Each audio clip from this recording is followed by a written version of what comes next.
Blue Lady of Moss Beach Distillery, a haunting on the California coast. Perched high above the crashing waves of the Pacific Ocean, on the edge of a cliff in Moss Beach, California, stands a weathered building known today as the Moss Beach Distillery. By day, it's a charming restaurant with panoramic ocean views. But when the sun dips below the horizon and the fog rolls in from the sea, the air turns cold, heavy with something unseen. Locals whisper about her, visitors sense her, and the staff, they know. They've seen her, the Blue Lady. It began in the 1930s, during the Prohibition era, when the building served as a speakeasy known as Frank's Place. It was a haven for bootleggers, mobsters, and thrill-seekers. Among them was a young woman, strikingly beautiful, who often came dressed in a flowing blue gown. She was never seen without it. Her name is lost to history, but those who encountered her never forgot her eyes, deep, sad, and endlessly searching. She fell in love with a married man, a piano player who worked at the speakeasy. Their affair was passionate and dangerous. Her jealous ex-lover, a violent and possessive man, followed her one fog-choked night down to the beach below the cliffs. The confrontation turned deadly. Some say she was stabbed and left to bleed out on the sand.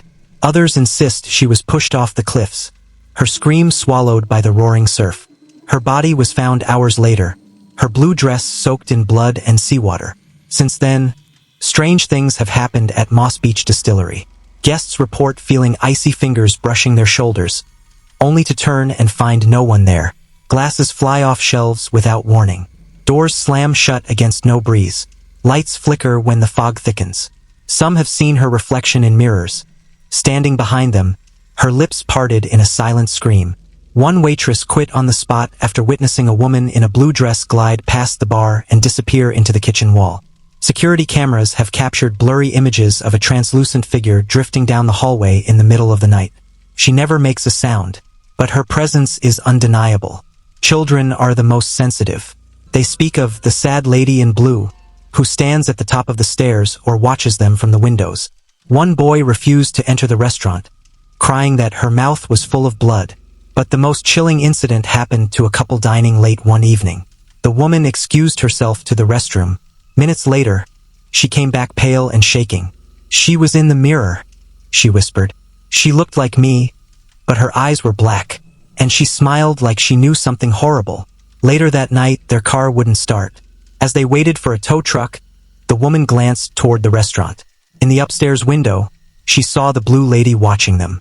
And then, the lights in the building went out all at once. The owners have tried to cleanse the place. Priests, shamans, mediums, they've all come and all failed. The Blue Lady remains, bound to the cliffs, to the pain, and to the piano music that sometimes plays by itself in the dead of night. She doesn't scream. She doesn't wail. But if you listen closely, especially when the fog drifts in from the sea, you might hear footsteps behind you. Soft, deliberate, and smell the faint scent of sea salt and old perfume.